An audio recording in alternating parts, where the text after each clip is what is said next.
The question says a proton and an alpha particle having kinetic energies Kp and K alpha respectively enter into a magnetic field at right angles.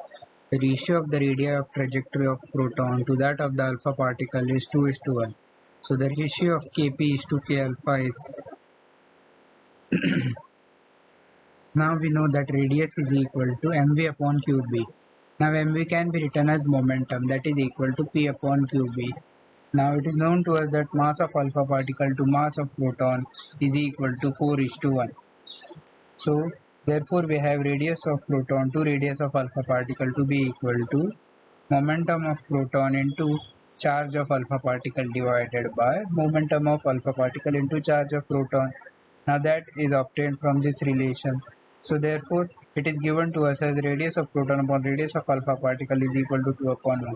So therefore we have momentum of proton to momentum of alpha particle to be equal to 2 times of charge of proton upon charge of alpha particle, which is given to us as 2:1.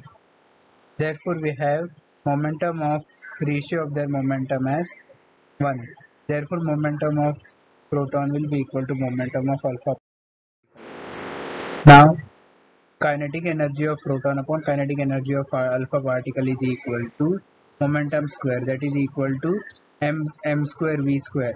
Now since there is an extra m over here, we divide it with the mass of the proton, and since there is an extra m over here, we divide it with the mass of an alpha particle. So therefore k of p upon k of alpha will be equal to p of p upon p of alpha whole square into m of alpha upon m of p, which is equal to 1 into 4, that is equal to 4.